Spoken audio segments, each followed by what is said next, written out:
your bees.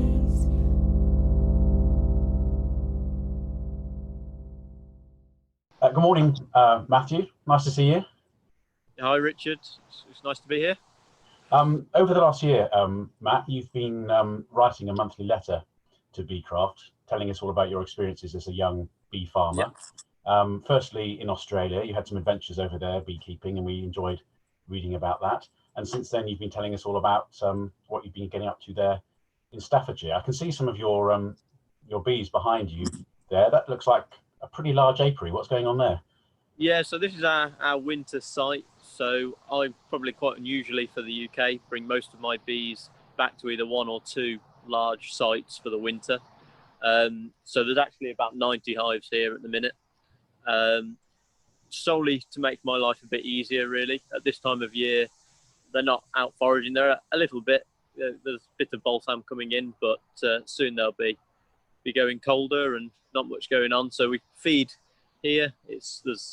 We're very close to our main kind of farm here, so we can bring the feed down.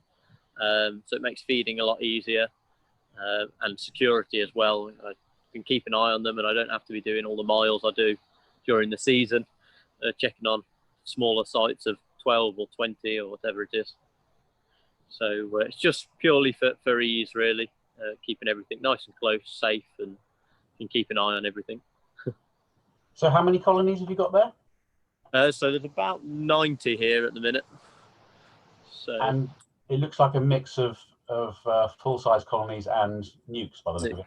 Yeah, so it's a mix of either, as you say, the full-size single-depth nationals and then nukes as well. So the only issue, not issue, but we have to be careful of is robbing. So really careful with syrup, like really good apiary hygiene. Just making sure that we don't start anything, because as soon as anything was to start here, we'd have a real trouble stopping it again.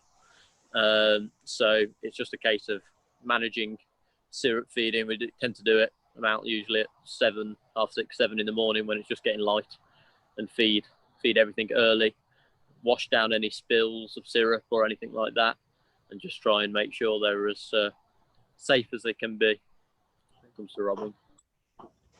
I should think with that number of colonies, it's quite a relief to get to this time of year and find the workload dropping off a little bit. What's your main...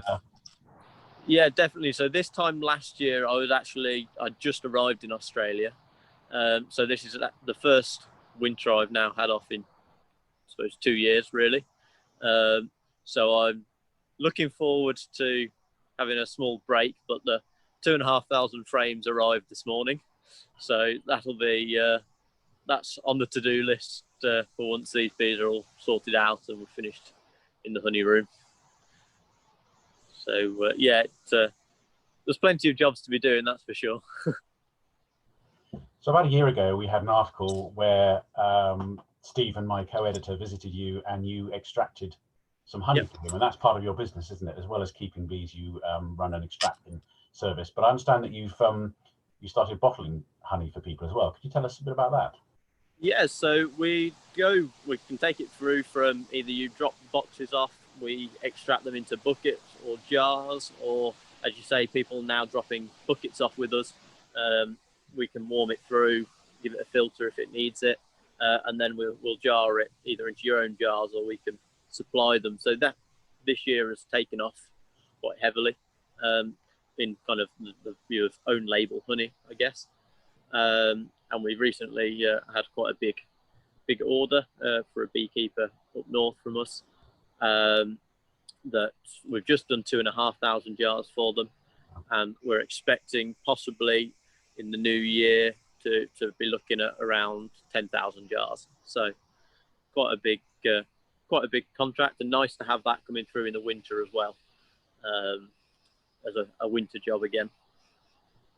So it keeps us busy, and we've got the equipment there for it.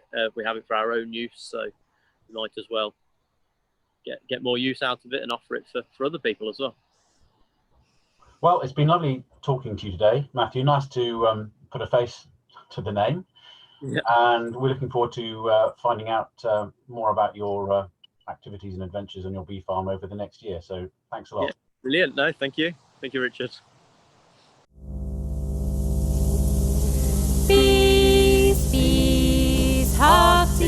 bees. Hide from your neighbours as much as you please, but all that has happened to us you must tell, or else we will give you no honey to sell.